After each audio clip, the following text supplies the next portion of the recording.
is my view, then there's my electric meter. How the fuck do you flip the camera? There we go. Look at that. Hello, Patreon people. Thank you for being a Patreon subscriber. I hope you're taking advantage of your discount codes for canvases. If you're not interested in the canvases, let me know though, and I'll try and work out something else for you. I need a little bit of back and forth from you, and we'll try and work it out together.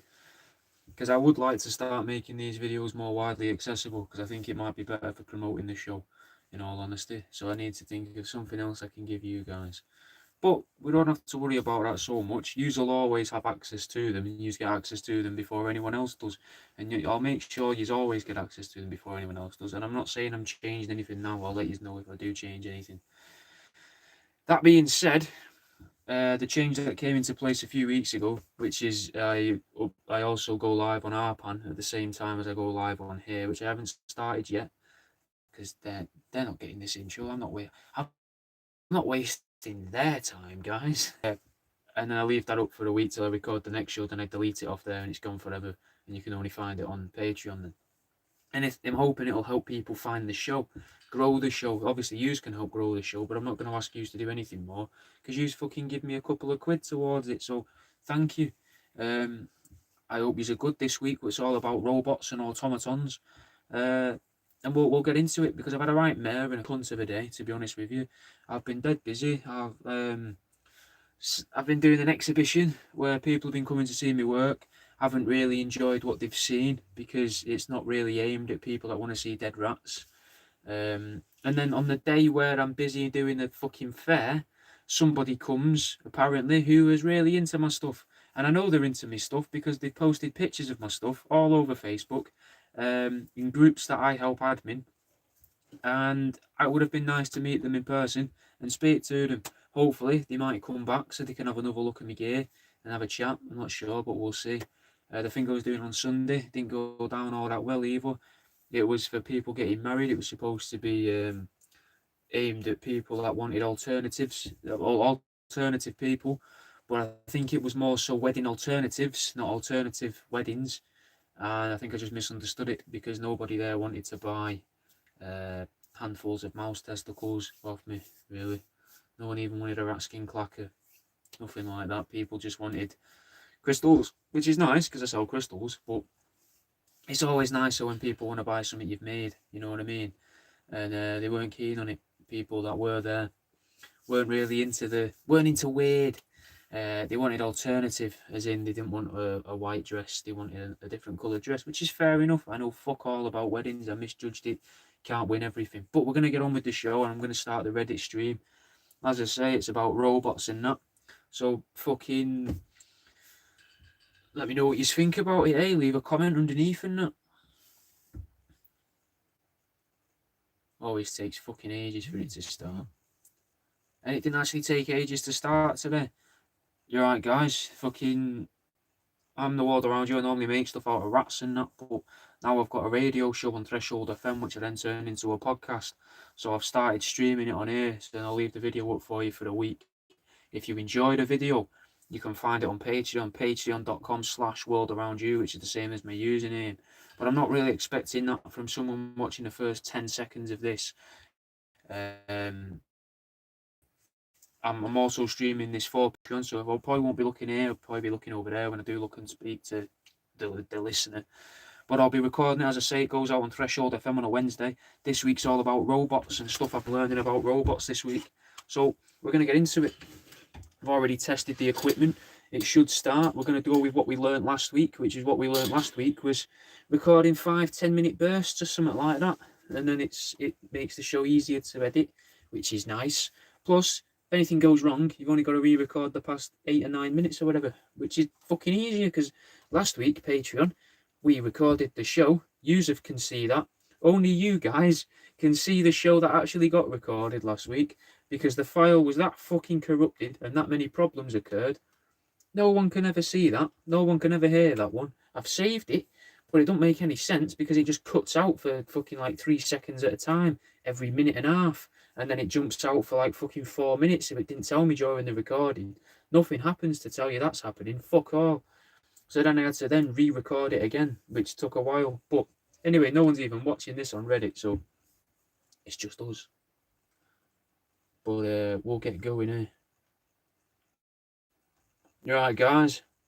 I'm the world around you, and this is Pause for Thought on Threshold FM. And usually, right, on this show, I'm trying to teach you about how you're being controlled by something you can't see. Except this week, I'm going to mix it up a bit. You know, I'm going to teach you about something that can't see, that you can control. But let's have a song, get us started. This is Stay for the Ride by Shotty Horror.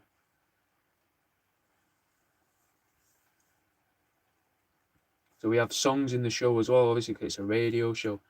So if anyone, you know, have a little listen to Shotty Horror. He's pretty good. He's very good. I really like him. Anyway, we'll get going with the show now, the robot stuff. If you didn't work it out during the song or from the notification that, you know, probably got sent out by Jimmy, or, you know, from the title of the show, if for whatever reason you're listening to this on demand, then this week's show, it's all about robots and automatons. And already, right, that seems like a pretty contentious topic, at least as a title, because people seem quite divided in it on what a robot actually is. Historically speaking, an automaton is something that can move or perform a function of its own accord. The whole thing was made by a person. It's not like in the same way like a fucking tree moves in the wind on its own, you know. Not like that. It's got to have been made by a person and does something that it was supposed to do. But for a long time, uh, a robot was that and all, you know. So the word robot itself, like, we like a little bit of etymology on this show, though. We want to know where things come from. How did that come about? Well, the word robot, it wasn't.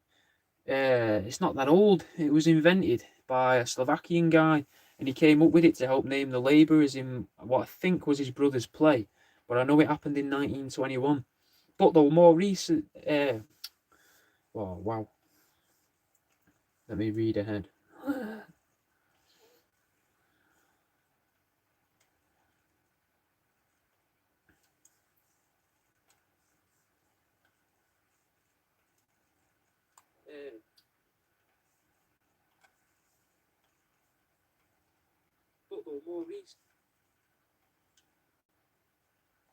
Hello to whoever's just come on YouTube. You alright, mate? Have you just come from that TikTok stream? More realistically, though, fucking why do I keep? I don't know why I keep wanting to say just fucking realistically. It's not what I want to say at all. I'm probably going to end up saying it because it fucking keeps coming around my head, but it's not the word I mean. More recently, though, a robot's something that is considered a computer programmable machine, meaning, right, that realistically, a digital alarm clock or your washing machine, right? They're robots. They're not impressive robots unless, you know, you've got one of those alarm clocks that fires a propeller into the air or fires water in your missus's eye when she's lying in bed. Or if, you know, maybe you are a woman and you might like to masturbate on the washing machine. But either way, like, you know, that would help with the impressiveness of the washing machine, I imagine. But they're robots either way because they're computer programmable machines. And apparently, right, the first robot of this sort of description came about in 1944 when a bloke called George created what sounds like a mechanical arm. Like literally like an arm that could move, that was a machine. Not like what people with no arms would wear now, you know, not like a bionic fixture that you strap into your shoulder or like, attach like through wires to your scapula or out like that, but a big chunk of metal possibly riveted to some hydraulics connected to another big chunk of metal, which then squeezes these chunks of metal together to make another chunk of metal move like a finger. But it was computer programmable. Except, right, no one used it for 10 years. No one was interested in it until 1954 because, for whatever reason, people just seemed to be really against the idea of increasing productivity across the board. And maybe it was because of the war. Maybe it was because of World War II. Maybe they thought, you know, people need work. They can't just come back from fucking running around France killing Germans. They need to come back here and build cars. They need to work through the PTSD, not sit at home with their feet up relaxing.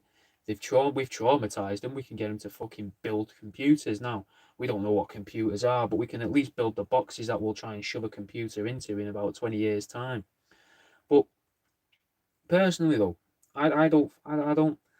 I mean, a lot of people don't think people should work, but personally, I think that people should be able to sponsor a robot in the same way that you'd sponsor a child or a dog or one of those scabby donkeys off the telly. Except instead of getting a postcard from some form of scammer that had enough money to buy some adverts on Challenge at 4 o'clock in the afternoon, you get back a portion of the company's profits of the robot that you've paid towards. So it's like working, except you're putting money in rather than time. So it's like working, but you're not working.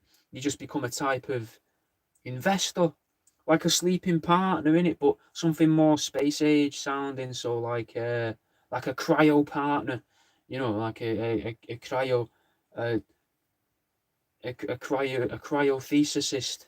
I don't know. Give it a good name, and people be all over it. Anyway, it does get hard to tell when the first of these robotic arms really did exist, because it looks as though everyone wants to be the first to claim. Uh, well, either everyone wants to be the first, or they want to be the one to claim they were first, not the first to claim. Like, the first to claim doesn't really mean they were the first to do it. They just realize there's an importance in being the first to do it. In the same way, though, like a group of teenagers will bicker about losing the virginity. And I would imagine that it's the same in the world of robotics as it is in your teenage years. The one that's keeping quiet is probably the one who's actually lost the virginity. Johnny, the one that's forced to regularly sleep with his uncle. He lost his virginity at the start of secondary school, but he's not proud of that, you know what I mean? And he doesn't want people to know. Just like the Portuguese scientist in the late 1920s that invented the computer-guided mechanical turtle that he fastened to the underside of his work desk in order to fillet himself and his dogs, and later down the line beat his wife and children, eventually himself to death with, leaving only a frustrated working dog to eat the remains of the family until a travelling wine merchant happened to pop by to try and use the toilet, and he discovered the remains. The famous case is most likely as well the first use of the phrase "turtle's head in my trousers," and was quite possibly an inspiration for all the wartime cartoons that we all came to know and love. Anyway, this so-called first machine, though, by America, right? Let's claim America are the first, because America love to be the first for most things, right? America thinks we did the first of everything. But the first robot or machine by America was called Unimate, which is how English people refer to what Americans would call a college roommate. And Unimate went on to do what a lot of people from university went on to do too. The same repetitive task for the rest of their lives.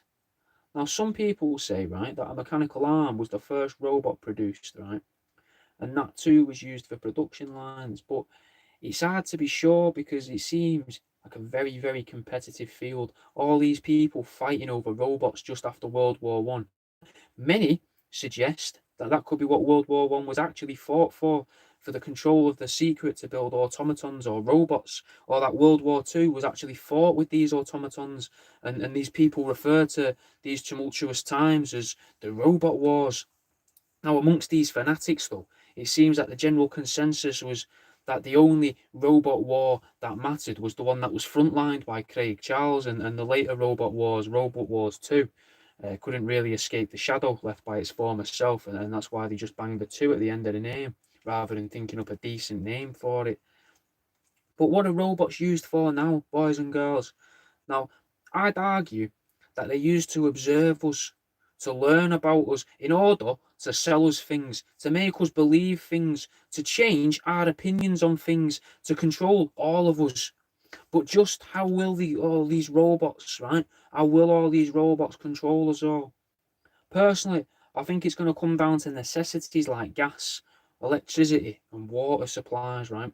One day, there'll be an innovation in technology that'll make it seem like it does something really good, like universally good, like saving the world or stopping the seas from swallowing us up or ending starvation in a country that you're unsure of the location of, to the point of it, right, where the outcome of the technology is so widely accepted as fortuitous that to even recommend its nefariousness will have you labelled as a crank or somehow labelled as a racist.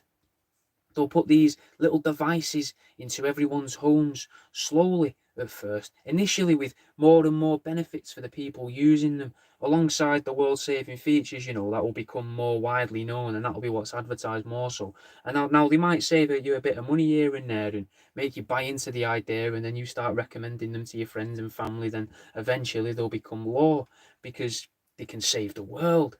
And everyone will have to have these monitors put into their homes, measuring how much hot water you use each day, counting every joule of electricity that passes through your plug sockets, until one day the big they, decide to start using these monitors to do what they're actually intended for. Maybe they limit you, ration your electricity so that you have to start buying USB battery packs, and storing all your electricity that you could used to just get out of the wall whenever you wanted. Then you've got to start storing your electricity on USB packs on your shelves, and you'll have to buy the big they's shelves as well, plus their branded USB packs, and you'll only be really wanting to use them when the state sanctioned blackouts roll around your country and are all over the world. Maybe they'll only ration the electricity, gas, and water in certain areas. Maybe they'll use it to lower income in certain areas so that people can't work. Maybe they'll actually use it on lower income houses to push poorer people out of the areas that get nicer weather. So places that tend to be hotter because they're not near hills and mountains and more sunshine, less rain. They'll force all the poorer people out so they can move all the richer people in. Do you know what I mean? Like, they're just ways to keep the working classes miserable and indoors. All all as some ploy to simply help sell raincoats for when they have to go outside to work in the factories, and to help sell jumpers and insulated long johns for when they're not outside. Anyway, I can't remember what I was talking about or where I was going with this, so let's have a song. This is Lunacy, Manga, and Jest with Zero Fucks.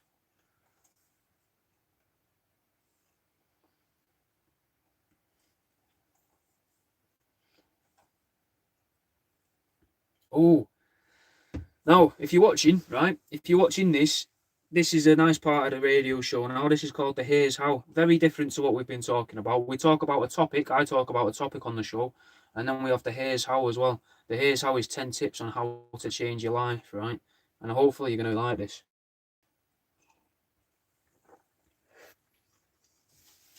Go.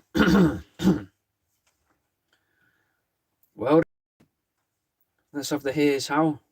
And this week, here's how to seem more interesting than you actually are.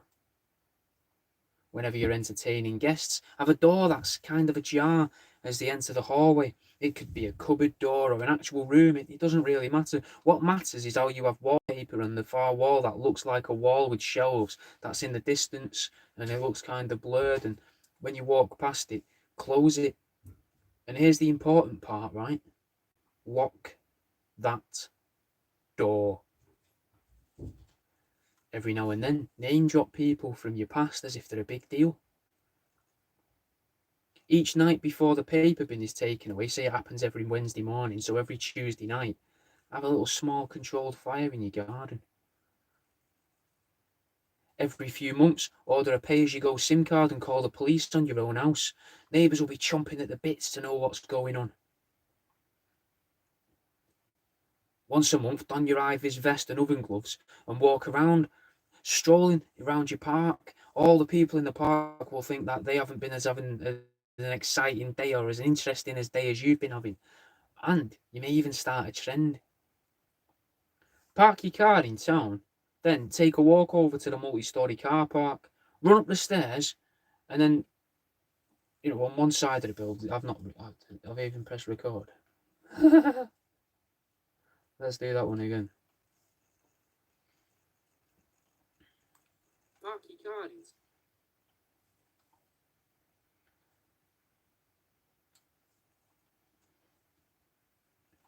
Park your car up in town, then take a walk over to the multi-storey car park, run up the stairs on one side of the building, and then pick a floor number and run across that level of the car park to the other set of stairs and go across that level too.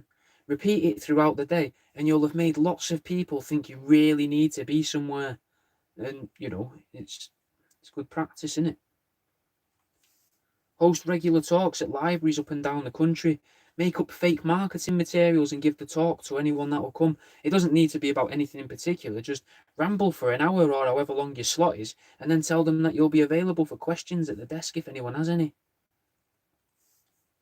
Sneak up to people, right? Follow them around town and that, around your village, and drop coins in their pockets. Then, 20 minutes later, go and find them again and ask them if you could practice a magic trick you've been rehearsing.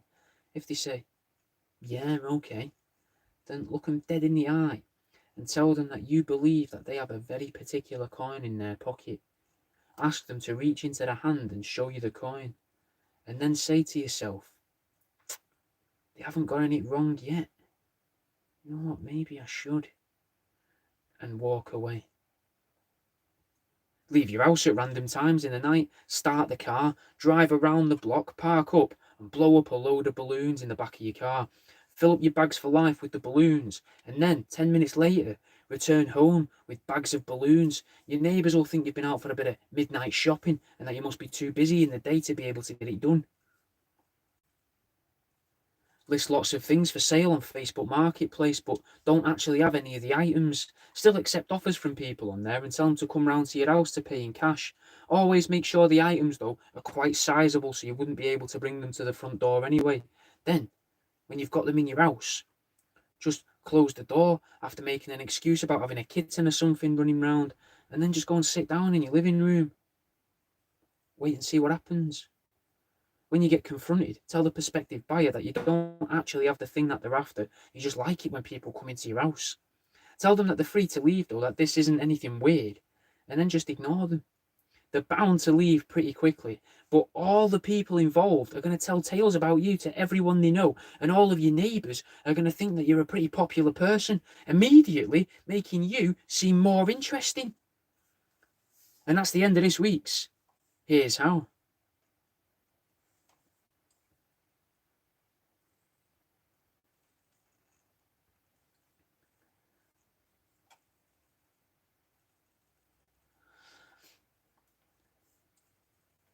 The first real robots, though, as I said, they were called automatons, and they've been about since ancient times. They initially had jobs as servants, they rang bells, they fought battles, and even tried to shag the locals at times.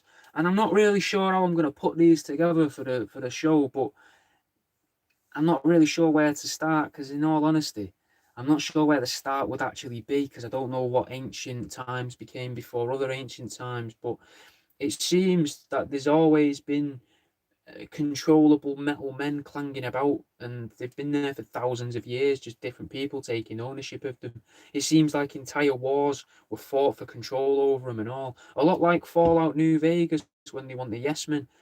I mean, I'll try and keep it. What I'll do is I'll try and keep it to specific areas, right, as we work through my notes.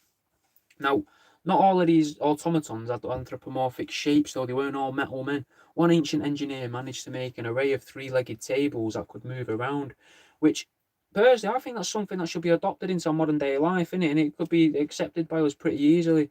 Like, I don't like the idea of a smart television or a smart fridge, because I don't want a fridge that's able to read the barcodes of my food and then tell my TV to show me adverts relating to those products when I'm running low on them.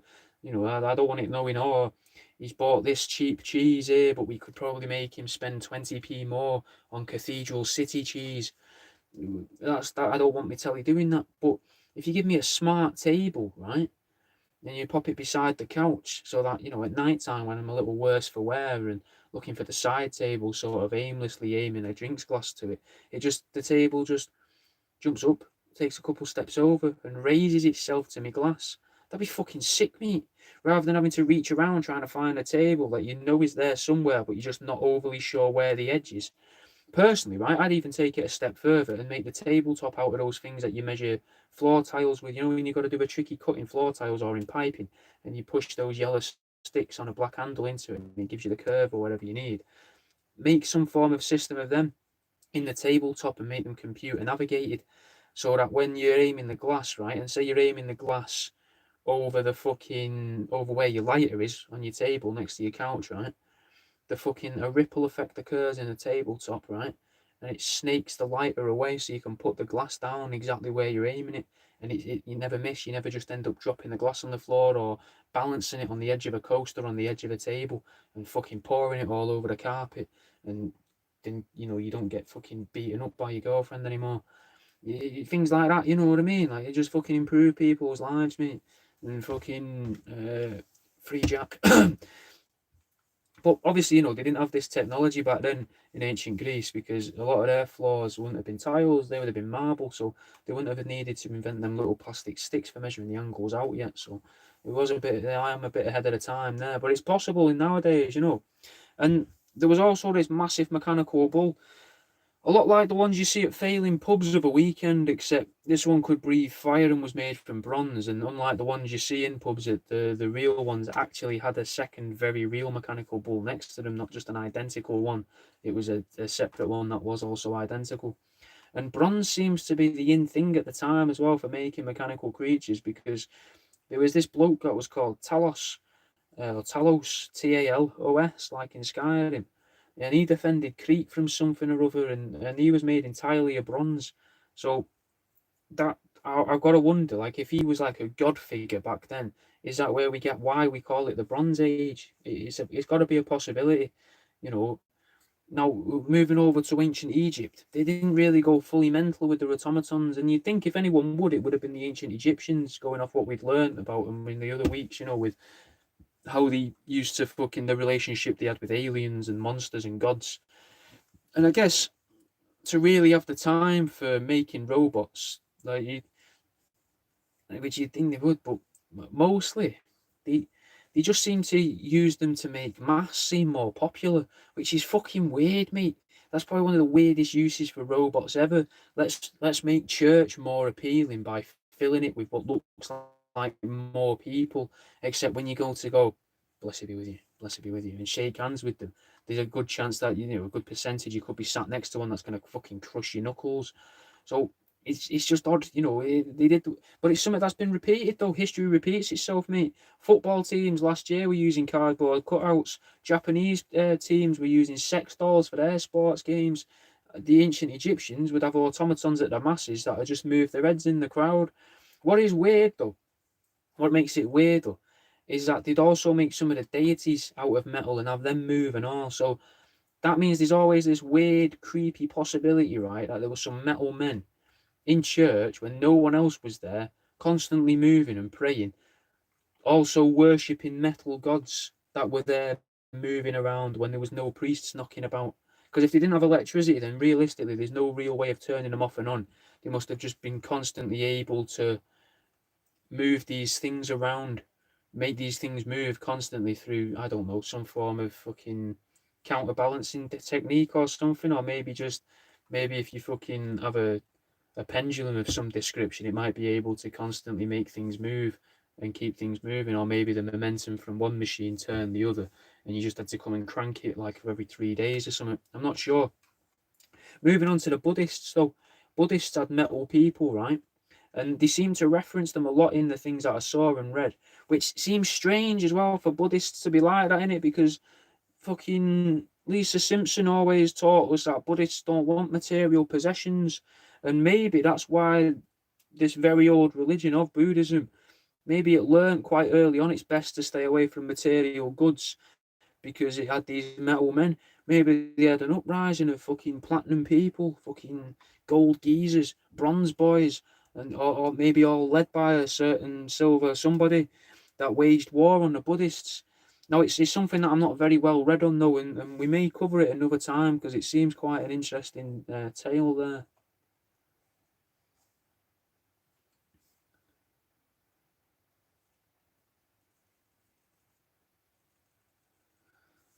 In Hatton, that's very kind. You saw what? What did you see? And what's the other? AI created Bitcoin. Do you reckon? That'd be mad if it did, mate. Like trying to take over, that'd be the smartest way to take over as well, wouldn't it? What makes you think I'm smart, mate? I don't think I'm smart, if I'm honest with you. I'm, a, I'm, I'm an idiot, mate, me. Fucking hell. Don't think I'm clever, bro.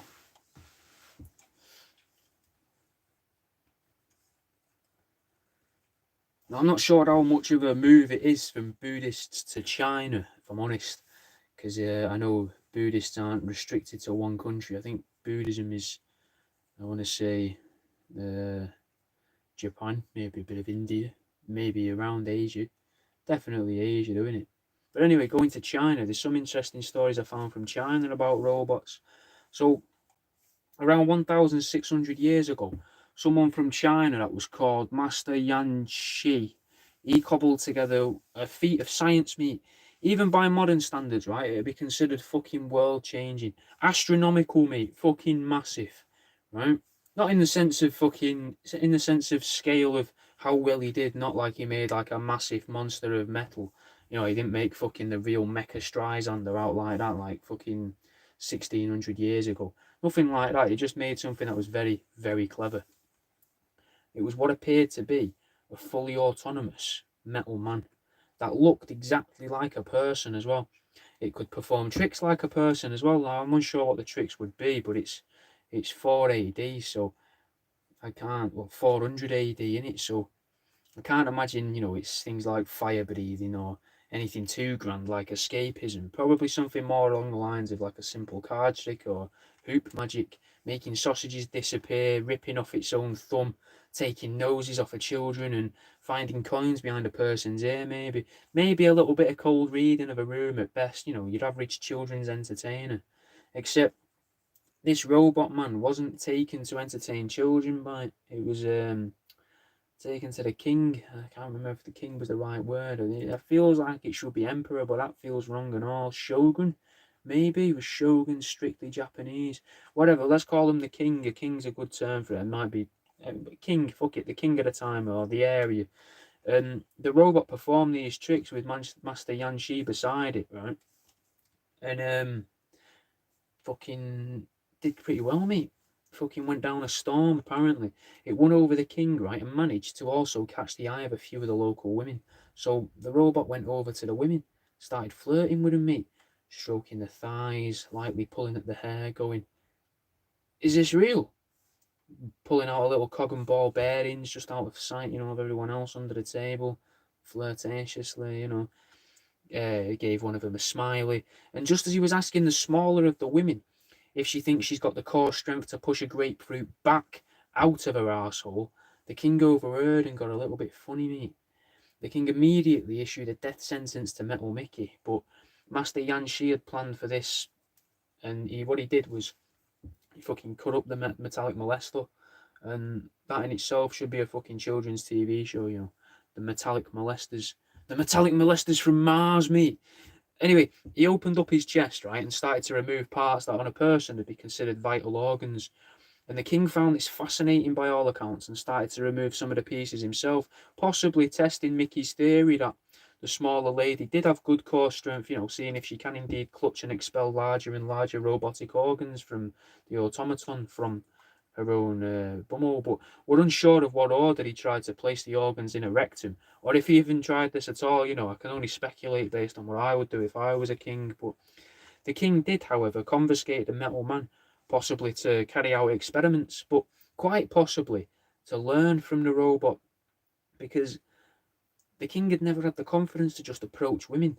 He'd always just taken hostages and forced them into marriage, and the king really wanted to learn what it meant to love. Let's have a song. This is Normal by Exhibit, Demrick and Be Real.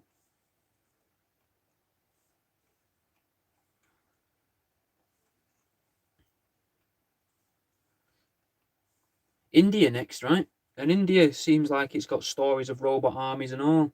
They seem based on Romans as well, though, which seems quite odd. Now, I know the Romans were heavily involved in the Silk Road going to China, so that implies that they probably went through India. I would imagine they went through India because it would be a lot more palatable and doable, I would have thought, than fucking going through Russia. But you wouldn't really go from Italy through Russia to China anyway. You would imagine you would use the Roman army that was in Africa, which was at least Egypt and the surrounding areas. So they probably went through Africa, I would have thought, through the lower part of the Middle East, if that's such a thing, passing through India, I would have thought. So it makes sense that they have stories of the Roman armies. Now, from my understanding of it, they did focus on Egypt as well. And they say that the Indians stole the blueprints containing the plans in order to be able to manufacture armies of metal men. And these plans were held in the libraries of Alexandria. Apparently, the Romans built robot people to do the farming and the trading in the empire, whilst also managing to create some that would act as law enforcers, a lot like Robocop in the film. Robocop, except with a stronger Italian accent than the original Robocop film. And this all ties in with my theories, that somewhere out there, possibly off world, the leaders of the world have created this place where people or creatures are created. Now, I never imagined that these people and creatures could have robotic implants. That's never occurred to me from the things I've watched and read. Or even the fact that they could even be made entirely of metal meat or polymers. It'd be polymers now, wouldn't it? They want to use plastics, which could be why they want to save on plastics, so they can send them up to Mars easier. Or no, not Mars. I fucking sound ridiculous. So they could send them off to the moon, so they could make more people. It's it might be a lot easier to actually make people out of metal than it is to splice them out of DNA of naturally occurring ape species and the DNA of various alien species from around the galaxy. That does sound easier, making them out of metals that are here, rather than having to somehow coerce all of these aliens into joining, what is it, 23andMe, 24.5andMe, or whatever it is, 22.5andMe, 22andMe, 23andMe. Is it 22 or 23 that most people have chromosome wise? Because I don't want to get that wrong. I don't want to make it sound like it's a thing about Down syndrome people, because it's not. I'm talking about cloning. I think it was 23andMe because it rhymes. 23andMe, right? Maybe they used that in all around the universe to get all different aliens, the mantids, the greys. Well, not probably not the greys. They're sort of owned by the reptilians. So the reptilians, the Venusians, the Martians, whatever was left of them. And they got all of the DNA, and the Anunnaki were then like, right, well, they fucking fell for this. We'll test Earth. We're going to test Earth if they'll fall for the 23andMe thing, if they'll send us their DNA. We need to see how much do they trust the postal system to spit in a tube and send it in the post. So what can we get them? What we'll get them to do is we'll get them to shove the gold rings and chains in bags and post them in the local post office, all of them. And see if they'll do that, they'll send us the come in a jar. So we had the whole cash for gold saga for 10, 15 years. And then that dissipated for a bit. It came back. And then with that came the whole send us your DNA. Find out your and fucking ancestry, And then they were like, right, we've got them.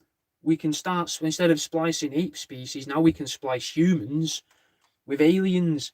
But they need us to stop using plastics, like plastic straws and certain types of t-shirts, I guess, and other plastic stuff like fucking condoms are rubber, but whatever is plastic, I don't know what else is plastic that they've banned.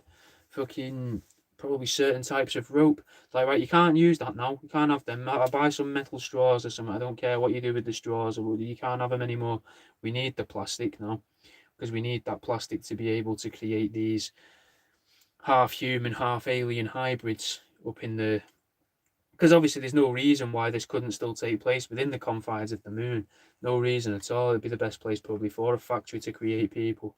But I just don't.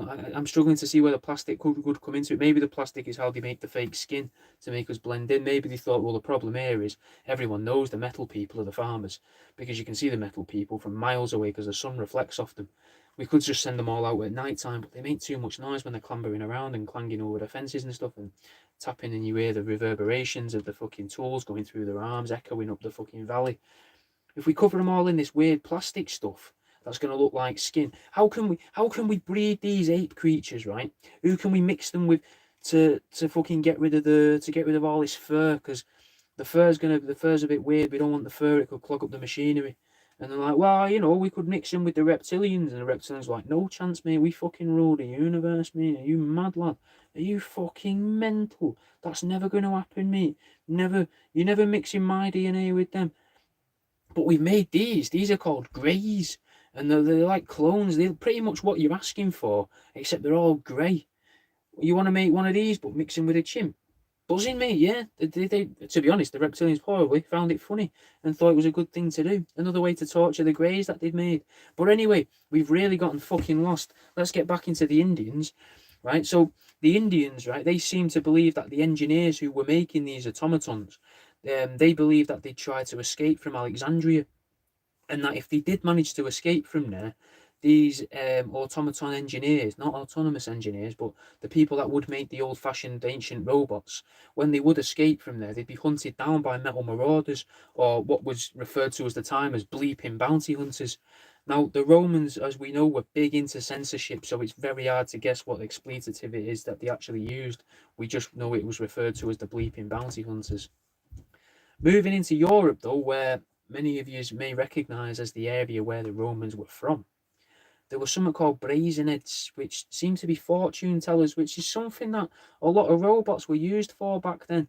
I think the ancient Egyptians had a bit of fortune telling, and the Greeks, and I think there was something in Crete as well, I read, where they used robots to tell the future. And we still use and make machines now that tell us the future. Some of them predict the weather. Some predict football results. Some of them predict your grades at school, dependent on if you grew up in a council estate, dependent on what religion you are, what colour you are, how old you are, what gender you are, if your parents are married, if they're divorced, if they're dead, if they're alive, what jobs your parents have. All done by a machine, a computer, which is a programmable robot, if you like, that's been programmed by a computer further away on a server. So it's still a robot if you use these definitions kind of loosely. We've even got fucking magic 8 balls, mate, which work using some form of mystical liquid rather than actual battery acid, which is mental. But sticking with the Romans for a minute, though, I think it's mad to find out that they had robots at all. But if you think about the uniforms, even for just a minute, it starts to make sense, bro. Because why else have them spikes on their heads? Because from my understanding of Romans and the way they fought, they didn't do like fucking head charges. They had like fucking formations with shields and pikes and spikes and swords and slings and arrows and bows and catapults, trebuchets, battering rams. They weren't headbutting anyone, so they didn't need them. And you've probably guessed where I'm going with this. The brushes as well, mate. Like the fuck was a brush? Now the brush was a really good way to disguise the early antennas. Or maybe they received the signal, the ones with the brushes, because they were the centurions, which I think were the higher up in command, right? So they'd have these brushes on their heads, which would then absorb the analog signals, let's say, because I don't know another word for it. So they come down to there, and then it's dispersed through the brush, through various emitters into the receivers of the regular troops around them. And that's how they were controlled and able to take over so many places and fight everywhere and always win and never die, because they were fucking robots, so they couldn't be killed, because no one had really figured out yet, oh, what we really need here is a fucking EMP. But no one knew that because it was fucking Roman times. EMPs hadn't been invented yet. TVs hadn't been invented yet, mate, so they couldn't even tell people about it in TV shows. They might have been able to tell people about it in books, but I don't know if many people could read at the time. Like Latin. Latin's fucking well hard to read. Has anyone ever tried reading Latin? And it never lasted either. Latin never lasted. Maybe Latin was just sort of like in films they have Elvish, where where he sings with that lisp. Anyway, no, what I mean is where he's got that language like Elvish and that, where it's just used just for those people, even though those people existed amongst other people. Maybe, right? Latin was how the like computer code, and that's why it doesn't make much sense to people now, but why it's involved in everything. Just as a theory, but if you think about the spikes on the heads though of the Romans, and then compare them to the Nazis also had the spikes on the tops of their helmets too. So these spikes must have been the antenna, the primitive way of receiving an analog signal. What else could it have been? So was the digital takeover of about 2009, 2010, that the swap to digital signals, was that a way to finally put an end to the robotic armies? Or did it disrupt the robots, right, and force them to become human? Which would be an alternative and explanation for why a lot of TV shows and films seem like how-to guides to maneuver different situations, rather than actually telling stories anymore in TV shows and being funny or dramatic or make you feel something in your chest, or making you feel sick when you watch it or anything, or any form of physiological sensation in your body that would be tied to some form of what I imagine would be an emotion. They always just feels like, if this happens, do this. If somebody says this, this is what you should say. you should be like this, rather than stories, and it would explain why TV's become like that. It may also help with understanding as well why reality television's still a thing, because that shouldn't have lasted very long. It's not interesting to anybody apart from the people that are fucking on it. And it's just a new way to teach, rather than directly program the working machines so that they can then integrate with real people. Maybe, right, that was the hope of porn producers too, hoping that if they was to introduce all the machines to porn, they could improve the sex lives of lots of people by making a lot of robots feel like they needed to look a certain way in order to be more attractive to the types of humans that they wanted to shag. Or maybe it was to program the robots into only thinking they needed to have sex and nothing else, whilst still being able to drip feed the idea into them of making them function in society. And that's why there's loads of tropes about jobs often used in porn, like taxi drivers, plumbers, delivery drivers, scuba equipment repairmen, suitcase manufacturers, and prostitution. Just as the porn industry aimed at robots, right, that's been good for humans too. It's also safe, right, to say that the automaton production has been good for humans. If that makes sense, that feels like I just rambled there, but what I'm trying to say, guys, is that just like porn was aimed at robots, but it was good for humans and all, automaton production, making the actual robots, that's also been good for humans, right? Now, I read that thanks to an automaton part created by an Arab man called, an Arab, they didn't say Arab man, I read Arab, called Al Jazari, the same guy, right, was then able to use that part to create the movement needed in order to make flushable toilets, which is mad. I never knew that. And I did a little bit more digging, and the oldest flushable toilet sits in Crete, which is a location also associated with robots, if you remember the start of the show. The toilet that was made by Al Jazari was apparently made in 1775, though, so long, long after Talos had fought for Crete. I think, unless, of course, you believe Anateno Fomenko, and that we've only been around for 400 years, so there's a good chance that everything I'm talking about here with the robots only happened 500 years ago, which would still mean, though, that in Crete that would be 225 or so years before Al Jazari made the flushable toilet. But again, though, we're talking about shit and piss, something that seems to crop up every now and then in this show.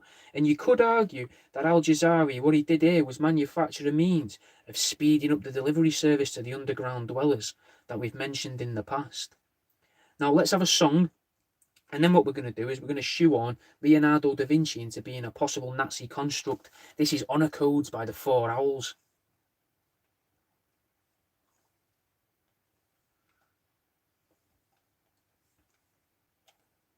Bold statement. Can he deliver? Maybe. So, there were these documents that got found in 1950 something that had detailed plans on a robotic knight that could move around, it could wave its arms, it could nod its head, just like a real knight would be able to wave its arms and nod its head. But these documents were found in a time where it's possible, right, that they could have been fraudulent Nazi documents, a bit of propaganda. Now, I'm not sure what they would have been used to propagandize for. Maybe just to lift the spirits of the Italians a little bit or something, maybe. But there are lots of ideas that stem from Nazi scientists to make me believe that pretending that someone once said something is a great idea to be able to normalize an idea. Do you know what I mean? Like, if you start saying this person that you all really respect said this, then you either stop respecting that person or start thinking what he said is right. It goes either way. And if they did it a lot of times, they wanted to introduce the helicopter, so that they could probably like burn forest in Vietnam 20 years later, 30 years later. So Da Vinci invented the helicopter. Everyone's like, oh yeah, what's that then? Oh, that's pretty cool. That's good. Yeah, well, we've got them now. Yeah, buzzing because of Da Vinci. And Da Vinci also made these robotic knights. And what we were fighting World War II so that we could control robotic knights. That's amazing. I never knew that. Oh, do you know what I mean? It makes sense, innit? Like, think about like meteorites and alien invasions, terrorism, communism. I mean, not in that order particularly, but it's out there. It's out there. Werner von Braun and all that, who we probably should do an episode about at some point. Anyway, the Nazis were also symbolised by a metal eagle. And interestingly, right, 500 years before the discovery of Da Vinci's notes, there was a bloke called Johannes Muller von Königsberg, Johann Muller von Königsberg, something along those lines. And he created a mechanical flying eagle, right? But he also managed to make these tiny, tiny little flies out of iron that could fly around. So, I mean, think about that for a minute, mate. Think about the implications of that.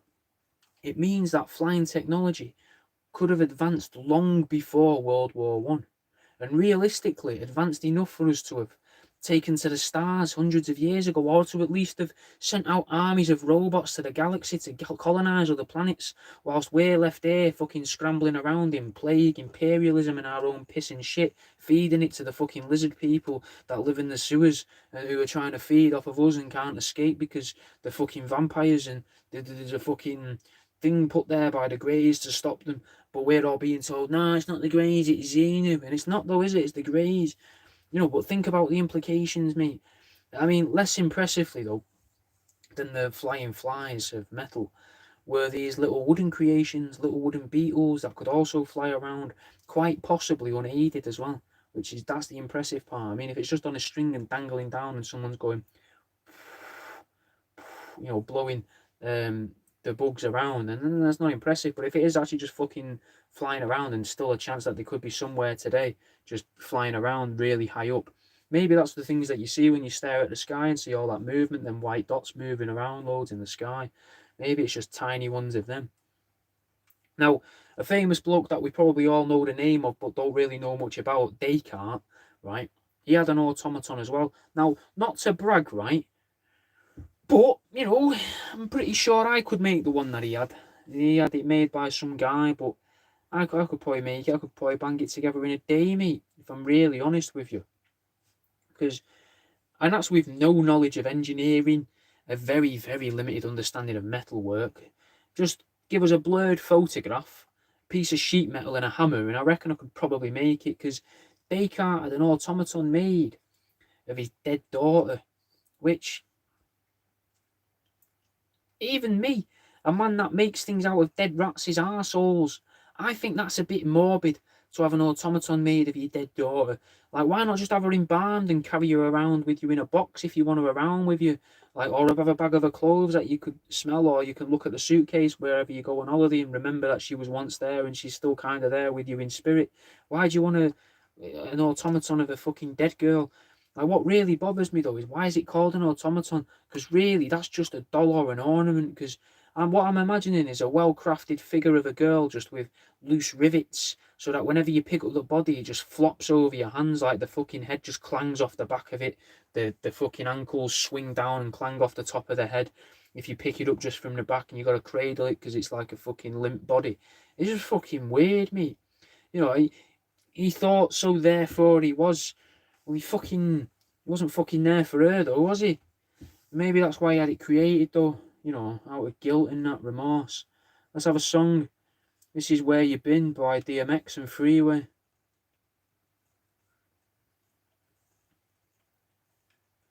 Next we've got Japan and a creator called Hisashiga Tanaka, which I think I'm saying wrong. Hisashiga Tanaka. I mean, I can speak it. It's hard to, because I don't know how you would break the syllables up. But Hisashiga Tanaka. Well, let's not dwell on it. We'll get stuck on this for hours. Anyway, he created these little toys that could fire arrows from the quiver and just fucking shoot arrows around the place, just willy-nilly. No idea like if they could aim or if they just shot blindly around the room. But it does lead us nicely to modern times, right? Now, kind of recently, you may have heard me talk about this, possibly on an earlier episode. Maybe you heard me talking about this on Truth Seeking, which is now available on Spotify, Apple, Deezer, Amazon, Google, and most other places apart from YouTube, because for the life of me, I can't fucking figure out how to do it. But you may have heard me talk about this anyway on Truth Seeking. And there was I learned about it from a talk by Linda Moulton that I watched on YouTube, and it was a company that made some AI, and it also made some robots. Now, I think there were 4 of these robots, and they were also all linked up to this same satellite. But they'd been programmed to share all of their information, and for want of a better phrase, to collectively learn from each other's mistakes. Now, I can't exactly remember why, but for whatever reason, they deactivated one of the robots, which then sent a message to the satellite and beamed it back into the remaining robots that one of the four had been destroyed. But it shared the information of how that happened, meaning it was then impossible to get close enough to these robots to turn them off and deactivate them in that way. And it also meant, I think, that they started making protocols within themselves, software-wise, to protect themselves from being switched off from an external source. And they started defending themselves against what they then perceived as attackers. If you to put it simply, and their attackers were the creators. A lot like what will probably happen to us when the Anunnaki return. We'll probably start trying to attack them, thinking, what the fuck are they? Who the fuck are they? Who are you? Who do you to say you made me? But anyway, these robots, they killed a bunch of scientists, I think, and then had to be destroyed entirely. It was an interesting talk, man. You should look it up. I think it was on a Contact in the Desert video, which I plug enough in this. They should start giving me like a fucking tenner a month to tell people to go and watch the stuff. Anyway, now up, the robots attacking, that seems to go a lot against the laws of robotics, which state that a robot mustn't harm a person, and a robot must do everything it should do to be able to stay working and functional. And I can't remember the one in between, but they're not real anyway. They were made up in a novel years ago, like fucking 1930s or something. And it just doesn't hold true, does it? Because I bet there's been fucking thousands of quietly resolved incidents in factories and warehouses where mechanical arms have killed people whilst building cars and planes and guns and whatever else other these fucking big manufacturers make on the sly. And these things were either fucking settled out of court or settled in a field somewhere and fucking laid to rest. Either way, it'll never reach the papers, and if and when it does happen. So, but it's got to happen. There's got to be people that have been killed by these mechanical arms and things like that. Even if they just get fucking knocked out by the mechanical arm, and then when they fall down, it's the fall to the floor where they crack their head open on something on the ground, and that's what kills them. There must be stuff, and I can't help but wonder though as well. Just a little side note here. I didn't know where I could fit this thought in, but I wanted to talk about sex dolls for a minute, and I can't help but wonder how dirty it must feel to catch an STD from a sex robot, because the level of trust and how you would lose the trust in the inanimate object then, because it's got to feel infinitely dirtier than catching it from a friend or from a one night stand, and like I say, that feeling of mistrust there as well, because a person could, you say you've got a partner, they could sneak away for an hour or half an hour, have a quick shag and then come home with a bag of shopping and just say, oh, there's fucking loads of traffic in a queue, and you've been on the wiser. But then you catch the STD, and it's obviously, you're thinking to yourself, is it from them or is it from the other one I've been shagging down the road? And you don't know who it is, so you can't bring it up anyway. But if you're only having sex with a sex robot, you're only having sex with a sex robot. You've only got yourself to blame. So to catch an STI from a sex bot, then that means it's got to have been used by someone who's decided to sneak into your mum's house, unlock your bedroom door, shag the literal action figure, and then left without you ever knowing. And that's all we've got time for, guys. Stay tuned for a bit of HDR, and I think Jimmy's back today with a bit of Jim Will Fix It. And me and Jimmy are back tomorrow for Truth Seeking, a show, right, that is somehow in the top 100 for stand-up comedy in the UK according to the podcast charts. So that's something for you to know there. Go and find that on Spotify and Apple and that, and share it about for us. I'll see you in a bit, guys. Fucking no audio dropouts, guys. Fuck all. Nice. I'm gonna go. I'm gonna edit this and send it in because it's getting a bit late in the day. I'll fucking see you in a bit, guys. Thanks for watching. Thanks for being a Patreon subscriber and that.